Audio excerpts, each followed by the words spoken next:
இறைவா உம்மில் மகிழ்ந்து ஆராதிக்கின்றோ புகழ்கின்றோ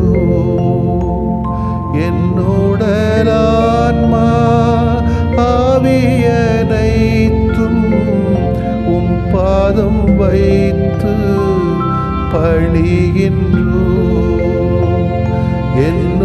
என்னுடலான்மா ஆவியனைத்தும் உம் பாதம் வைத்து பணிகின்றோ இயேசுவே இறைவா உம்மில் மகிழ்ந்து ஆராதிக்கின்றோ புகழ்கின்றோ என்னுடலான்மா ஆவியனைத்தும் உம் பாதம் வைத்து பணிகின்றோ என்னுடலான்மா ஆவியனைத்தும் உம் பாதம் வைத்து பணிகின்றோ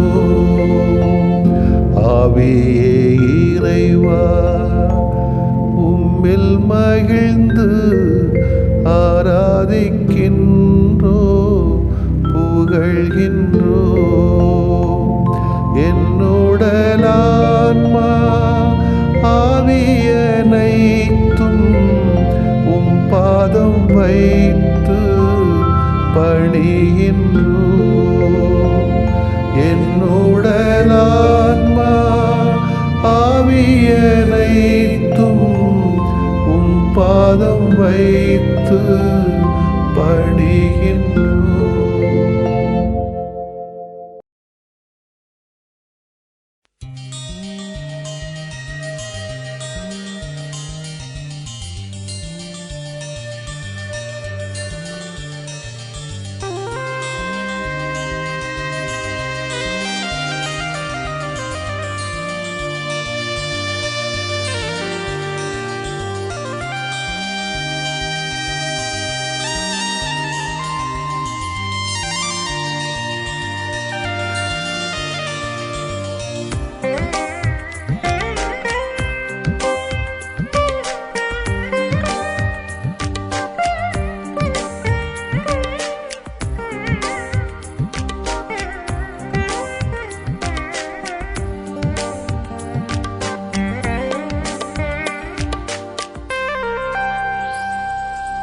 இயேசுவே என் உயிரே என் அருகே நீ இருப்பாய்.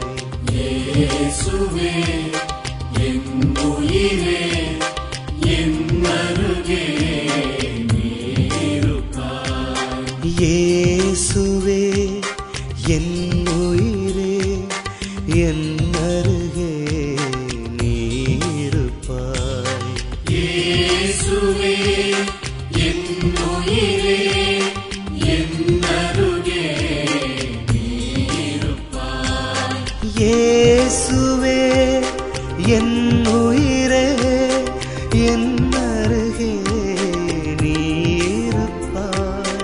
இயேசுவே என் உயிரே என் அருகே நீ இருப்பாய். என் அருகே நீ இருப்பாய். என் அருகே நீ இருப்பாய்.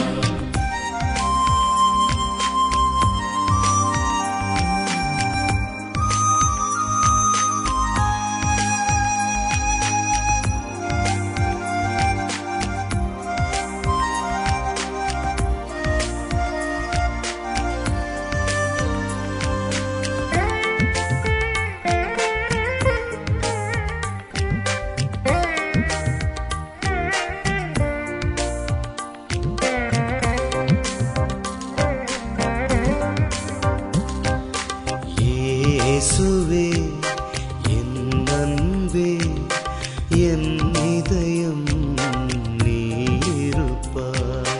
இயேசுவே என் அன்பே என் இதயம்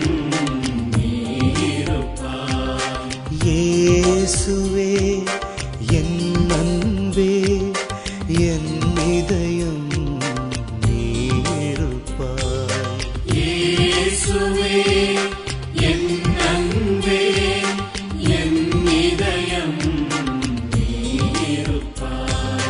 இயேசுவே என் அன்பே என் இதயம் நீருப்பாய். இயேசுவே என் அன்பே என் இதயம் நீருப்பாய். என் இதயம் நீருப்பாய். என் இதயம் நீருப்பாய்.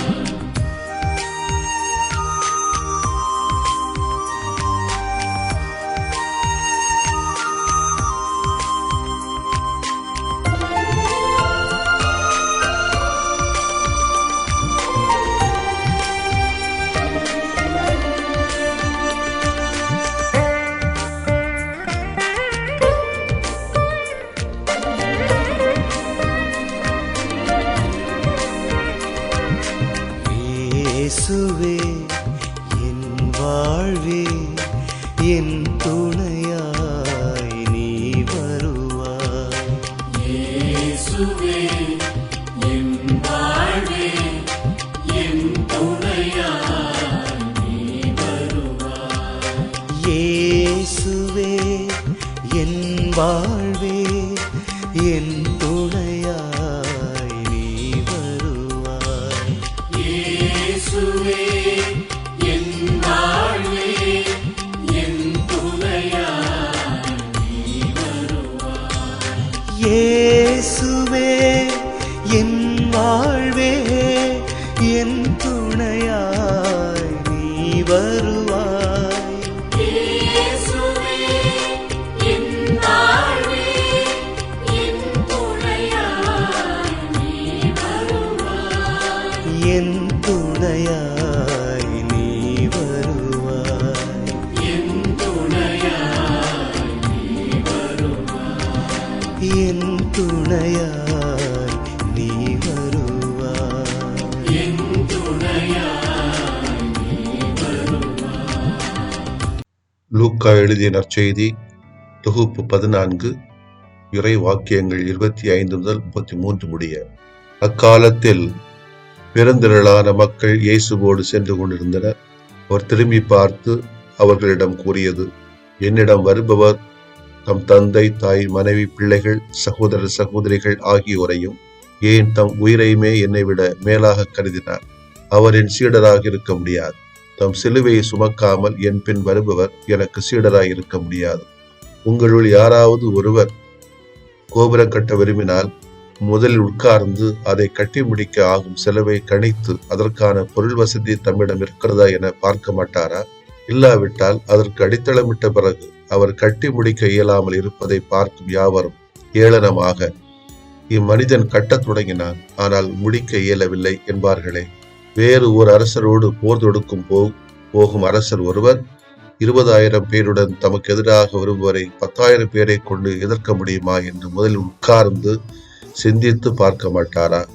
எதிர்க்க முடியாதெனில் அவர் தொலையில் இருக்கும் போதே தூதரை அனுப்பி அமைதிக்கான வழியை தேட மாட்டாரா? அப்படியே உங்களுள் தம் உடைமையெல்லாம் விட்டுவிடாத எவரும் என் சீடராய் இருக்க முடியாது. இது ஆண்டவரின் அருள்வாக்கு. இறைவா உமக்கு நன்றி. இயேசுவில் பிரியமுள்ள சகோதரிகளே, சகோதரர்களே, அகில உலக திருவை இன்றைக்கு புனித மார்ட்டின் தே போரோஸ் என்ற புனிதரை நினைவுபடுத்துகிறது. பொது சுகாதாரத்துக்கெல்லாம் பாதுகாவலராக இருக்கக்கூடியவர்.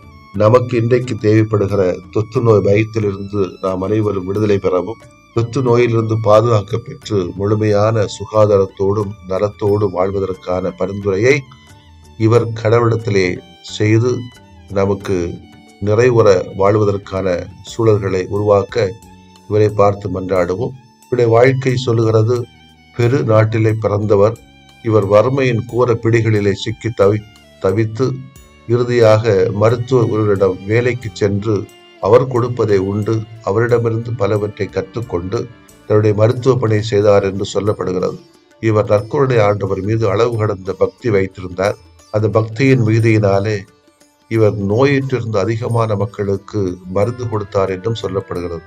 தினமும் சுமார் 600 ஏழைகளுக்கு மேல உணவு கொடுத்தார் என்றும் நற்கருணை நாதர் முன்பு அதிகமான நேரங்களிலே அமைதியாக இருந்து இறை அனுபவத்தை பெற்றார் என்றும் இவரை குறித்து வரலாறும் சொல்லுகிறது. இவர் சொல்லுகின்ற பாடங்கள் வழி நாம் பாதை அமைத்து உட்கார்ந்து சிந்தித்து செயல்பட இன்றைய இறைவாக்கு பகுதி நமக்கு அழைப்பு விடுக்கிறது. 10,000 பேரை கொண்டு எதிர்க்க முடியுமா என்று முதலில் உட்கார்ந்து சிந்தித்து பார்க்க மாட்டாரா என்ற இறைவாக்கு பகுதி என்னை சிந்திக்க அழைக்கிறது. அன்புக்குரியவர்களே, நம்பிக்கையோடும் ஆர்வத்தோடும் இந்த நற்கருணை நாதரோடு நாம் முன் அமர்ந்திருக்கிறோம். இந்த நாள் இனிய நாளாக இருக்க வேண்டும். நல்ல உடல்நலத்தோடும் சுகாதாரத்தோடும் வாழவும் உங்களுக்கு இறைவனுடைய ஆசீர்வாதமாக இந்த நாள் அமையவும் உங்களுக்காக ஜெபிக்கிறேன். உங்களுக்கு வாழ்த்துக்களை சொல்லி மகிழ்கிறேன். பரபரப்பாக இயங்கிக் கொண்டிருக்கக்கூடிய இந்த உலகிலே வாழுகிற நாம் வாழ்க்கையில் எதையும் நிதானமாக உட்கார்ந்து சிந்திப்பதில்லை என்பதுதான் தோன்றுகிறது. உண்ணு வந்தால் மருந்து வைப்பது போன்று பல மறைமாவட்டங்களும் பல வட்டங்களும் பல பங்குகளும் பல அன்பியங்களும் பல சங்க சபைகளும் இயக்கங்களும் இயங்கிக் கொண்டிருப்பதையும் பார்க்கிறோம். உட்கார்ந்து சிந்திக்கும் போதுதான் நம்மை பற்றிய உண்மை நிலவரங்கள் வெளிப்படுகிறது. அதிலேதான் நாம் நம்மை முன்னேற்றுவதற்கான செயல்பாடுகளை செய்ய முடிகிறது. உட்காருவதற்கே நாம் வாய்ப்பு கொடுப்பதில்லை. அப்ப எப்போது சிந்திக்க முடியும்? சிந்திக்காமல் இருந்தால் எப்படி திட்டமிட முடியும்? திட்டமிடாமல் இருந்தால் எப்படி செயல்பட முடியும்? அடிப்படை கேள்வியை நாம் முறையாக உட்கார்வதுதான். உட்கார்வதால் உண்டாகின்ற 2 முக்கியமான பலன்களை நாம் நினைத்து பார்ப்போம். ஒன்று பலம் கிடைக்கிறது, இன்னும் ஒன்று பாதை அமைகிறது. நாம் உட்கார்ந்து சிந்திக்கிற பொழுது கடினமான வாழ்க்கையை சந்திப்பதற்கான பலம் நமக்கு கிடைக்கும். உட்கார்ந்து ஒரு சில மணித்துளிகள் சிந்திக்கின்ற பொழுது நமது மனது பலவிதமான புதுமையான யோசனைகளை அள்ளி அள்ளி வழங்குகிறது. இயேசுவின் பின்னால் செல்லும் போது ஏற்படுகின்ற துன்பங்களை எப்படி சலிக்காமல் சமாளிக்க வேண்டும் என்பது அங்கே வெளிப்படுகிறது. உட்கார்ந்து பார்ப்போம், உறுதி அடைவோம். பல குடும்பங்களிலும் நாம் குடும்பமாக உட்கார்ந்து சிந்திப்பதில்லை, திட்டம் போடுவதில்லை. ஒன்றில் தகப்பன் திட்டம் போடுவார், இல்லை என்றால் தாய் திட்டம் போடுவாள், இல்லை என்றால் பிள்ளைகள் திட்டம் போட்டு பெற்றோருக்கு கொடுப்பார்கள். இணைந்து உட்கார்ந்து திட்டமிடுகிற பழக்கம் இருக்கிற வீடுகள், குடும்பங்கள் நலமானதாக மாறும் என்பதுதான் உண்மை. 2வது, நன்றாக உட்கார்ந்து சிந்திக்கின்ற போதுதான் வாழ்க்கையை திட்டம் போட்டு கொண்டு போக முடியும். அப்பொழுதுதான் ஒரு பாதையை நம்மால் உருவாக்க முடியும். உட்கார நல்ல பல திட்டங்கள் புறப்பட்டு வரும். அவைகள் நம் வாழ்விற்கான தெளிவான பாதையை காட்டுகிறது. உட்கார்ந்து திட்டம் போடுகிறவன் ஆரோக்கியமாகவும் திடகார்த்தமாகவும் இருப்பான் என்பது உண்மை. எனவே இந்த பலம் கிடைக்கிற பொழுது, பாதை கிடைக்கிற பொழுது நம்முடைய பயணம் இனிமையானதாக மாறும். ஒருவேளை அதிலே கரடுமுரடுகள் வரலாம். திட்டம் போட்ட பிறகு சில காரியங்கள் நடைபெறலாம், நடைபெறாமல் போகலாம். ஆனால் திட்டம் போடுவதே அரைப்பகுதி நடந்து முடிந்து விட்டது என்று கூட சொல்லுவார்கள். எனவே அன்புக்குரியவர்களே, ஆண்டவர் இயேசு சொல்வது போன்று உட்கார்ந்து யோசித்து திட்டமிட்டு நம்முடைய வாழ்க்கையை கொண்டு சொல்லுவோம். கடவுள் விரும்புகிற அந்த இனிமையான வாழ்க்கை நம்முடைய களங்களிலே தங்கும் என்பதுதான் உறுதி. உட்கார்ந்து நிதானமாக சிந்தித்து செயல்படுகின்றவன் நம்முடைய குடும்பங்களா? உட்கார்ந்து சிந்தித்தால் மட்டுமே வாழ்க்கையில் ஆரோக்கியம் அழகு வரும் என்று தெரிந்தவர்களாக வாழ்வோம், வளர்வோம். ஆமென். நற்கருணை ஆண்டவரே, உலகமெங்கும் துயரப்படுகிற, குறிப்பாக தற்போதைய உயிர்கொல்லி கொரோனா விஷ நோயினால் வேதனைப்படுகிற அனைவரையும் உடைய பாதத்திலே சமர்ப்பித்துக் கொள்கிறோம். இருகரம் கூப்பி இணைந்து நம்பிக்கையோடு ஜெயிப்பதினாலே எல்லாம் கூடும் என்று சொன்னவரே, கேளுங்கள், தட்டுங்கள், தேடுங்கள் என்று சொன்னவரே, சுமை சுமந்து சோர்ந்திருக்கின்றவர்களை எல்லோரும் நம்பிக்கையோடு இட வாருங்கள் என்று சொன்னவரே, உங்கள் துக்கமெல்லாம் சந்தோஷமாக மாறும் என்று எங்களுக்கு நம்பிக்கை ஊட்டி அன்பு ஆண்டவரே, இதோ உம்மை மண்டியிட்டு இருகரம் கூப்பி நம்பிக்கையோடு உம்மை கேட்கிறோம். உமது இரக்கம் நிறைந்த இதயத்தை தட்டுகிறோம். உம்மை மட்டுமே எங்கள் வாழ்வில் தேடுகிறோம் சுவாமி. இப்போது எம்மை அலைக்கழிக்கும் இந்த கொரோனா, வாட்டி வதைக்கும் இயற்கை சீற்றங்கள், இனம் புரியாத நோய்கள் அத்தனையும் போக்கி எம்மை நேர்மறையான நலமான வாழ்வுக்காய் உமது அருளை தாரும். எங்கள் துன்ப துயரங்களை பார்த்து அவைகளை நீர் சுமப்பதற்காக நன்றி அப்பா. இந்த கொரோனா நோயினால் இனி யாரும் கஷ்டப்படக்கூடாது. அழியக்கூடாது, இறக்கக்கூடாது என பார்த்துக் கொள்ளும். இந்த வேளைகளிலே எங்கள் நோயாளிகளை பார்த்துக் கொள்ளுகிற கவனிக்கின்றவர்கள், பணியாளர்கள், அதிகாரிகள், ஆய்வாளர்கள் யாவரையும் தொட்டு குணப்படுத்தி பலப்படுத்தி பாதுகாப்பீராக. எம்மை காத்து வருகிற உமது இறை அன்பிற்காய் நன்றி சொல்கிறோம். இரண்டாவது அலை, மூன்றாவது அலை என்று எம்மை வாட்டி வதைக்கின்ற கொரோனா வைரஸில் இருந்து எம்மையும் குறிப்பாக எங்கள் குழந்தைகளையும் பாதுகாக்கும்படியாக உம் பாதம் மண்டியிட்டு வந்துள்ளோம். இதுவரை பல உயிர்களை பலி வாங்கி மேலும் பலரை பாதிக்க வைத்துக் கொண்டே இருக்கிற இந்த தருணத்தை உம் பாதத்தில் வைக்கிறோம். இந்த தொற்றின் தன்மை, அதன் பரவுதல், இதனை ஆய்வு செய்வோர், இந்த பரவுதலின் அலைகளை தடுப்பதற்காக பணிபுரியும் யாவரையும் உமது கருணை கண்களால் பார்த்தருளும். மருத்துவ நிபுணர்களின் கைகளையும் மனதையும் குடும்பங்களையும் தொட்டு வழிநடத்தியருளும். இவர்கள் தொற்று நோயினால் அவதிப்படுவோருக்கு இரக்கத்தோடும் திறமையோடும் ஆர்வத்தோடும் பணியாற்ற உமது பேரருளை தாரும்.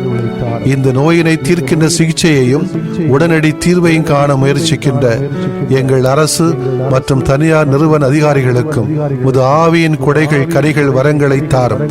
பாதிக்கப்பட்ட அனைவரும் நலமுடன் வாழவும் தேவைப்படுவோருக்கு நாங்கள் உதவிடும் நல்ல மனதையும் தாரும்.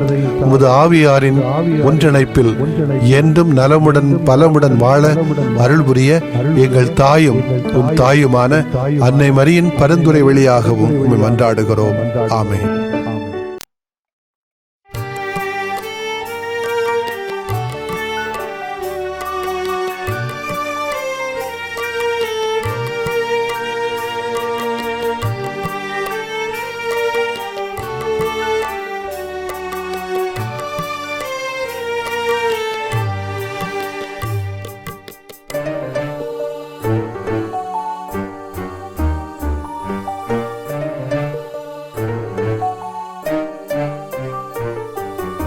நலமாகையாம் வாழ வரம் தாருமே, எம் நிலை மாற்றி உனில் வாழ நலம் தாருமே.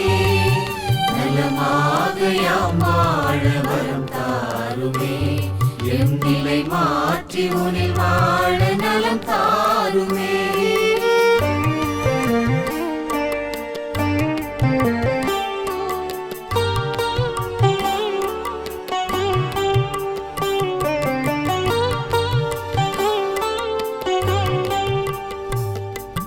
மகிழ்வில்லா மனமென்றால் மனநோயா, அதில் மகிழ்வாக நீ வந்து நலம் தாருமே. நலமாகையாம் வாழ வரம் தாருமே. பொய் கூறும் நாவென்றால் பேய் நோயா, அதில் மெய்யாக நீ வந்து நலம் தாருமே. நலமாகையாம் வாழ வரம் தாருமே, எம் நிலை மாற்றி உனில் வாழ நலம் தாருமே.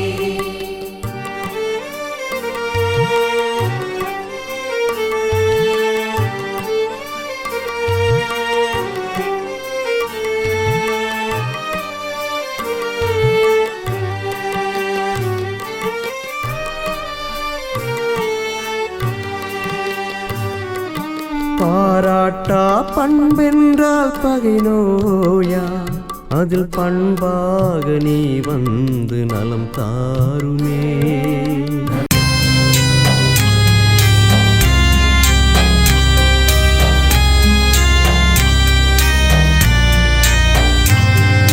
மாண்புயரிவருள்ளடையாளத்தை தாழ்ந்து பணிந்து ஆராதிப்போம்.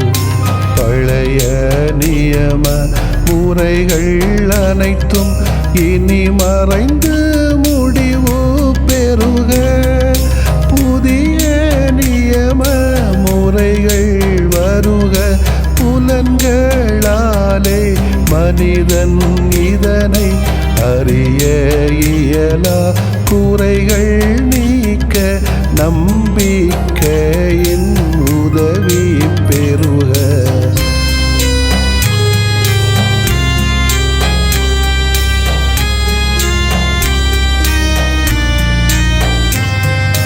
தந்தை அவர்க்கும் மகன் அவர்க்கும் புகழ்ச்சியோடு வெற்றியாக்கும். மீட்பின் பெருமை மாட்சிமையோடு வலிமை வாழ்த்து யாவுமாக இருவரிடமாய் வருகின்றவராம் தூய ஆவியானவர்க்கும் அளவில்லாத சமப்புகழ்ச்சி என்றுமே உண்டாகுக. ஆமென். வானின்று அவர்களுக்கு அப்பமளித்தீரே, இனிமையெல்லாம் தன்னகத்தில் கொண்ட அப்பம் இதுவே. மன்றாடுவோமாக. இறைவா, இந்த வியப்புக்குரிய அருளடையாளத்திலே உம்முடைய பாடுகளின் நினைவை எங்களுக்கு விட்டு சென்றீ. உமது திருவுடல் திருரத்தமாகியவற்றின் தூய மறைபொருளை வணங்கும் நாங்கள் உமது மீட்பின் பயனை இடைவிடாமல் துய்த்து உணர்ந்து மகிழ அருள்வீராக. தந்தையாகிய இறைவனோடு தூய ஆவியாரை ஒன்றிப்பில் இறைவனாய் என்றென்றும் வாழ்ந்து ஆட்சி செய்கின்ற உம்மை மன்றாடுகின்றோ. ஆமென்.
அன்பின் வடிவம் அன்னை அல்லவா, அவரின் உறவு தெய்வம் அல்லவா. அன்பின் வடிவம் அன்னை அல்லவா, அவரின் உறவு தெய்வம் அல்லவா. இறையை சொன்னவள் அன்னை தானே, இதயத்தில் சுமப்பவரும் அன்னை தானே. இறையை சொன்னவள் அன்னை தானே, இதயத்தில் சுமப்பவரும் அன்னை தானே. அன்பின் வடிவம் அன்னை அல்லவா, அவரின் உறவு தெய்வம் அல்லவா.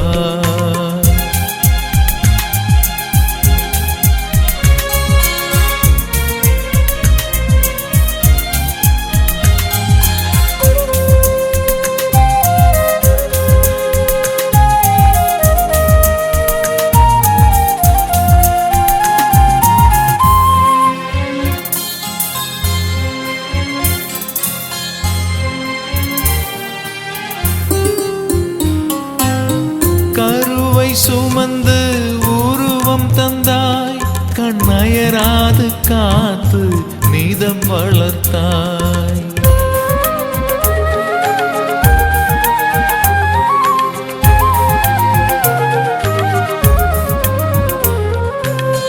கருவை சுமந்து உருவம் காத்து நீதம் வளர்த்தாய். காலமெல்லாம் உன் அன்பை பாடுவே, காலடி அமர்ந்து உன் புகழ் பாடுவே. காலமெல்லாம் உன் அன்பை பாடுவே, காலடி அமர்ந்து உன் புகழ் பாடுவே.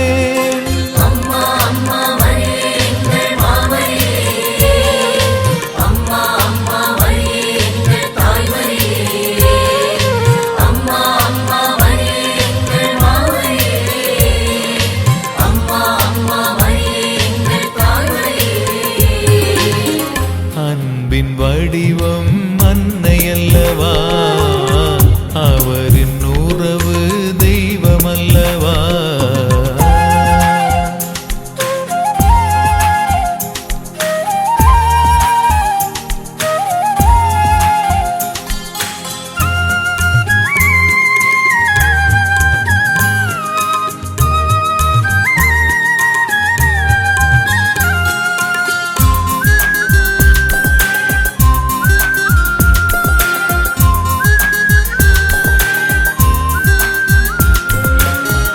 உள்ளம் உருகி என்னை சுமந்தாய், உடன் வழி நடந்து என்னை காத்தாய்.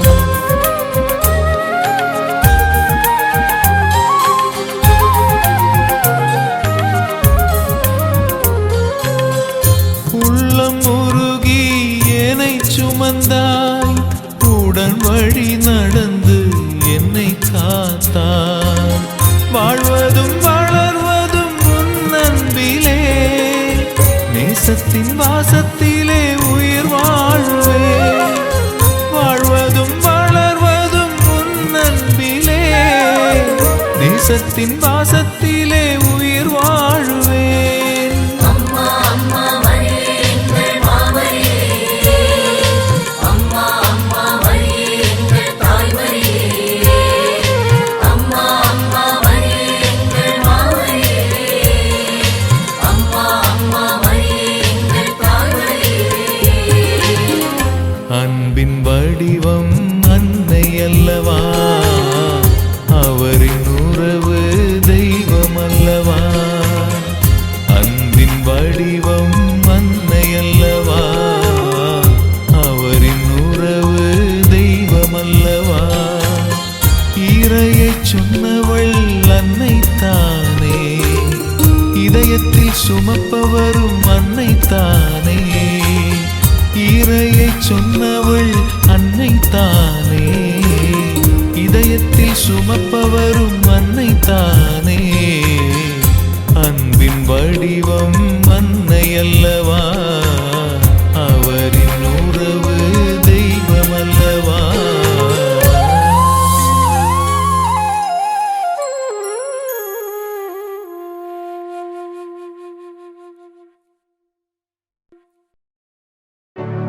நிலையான புகழுக்குரிய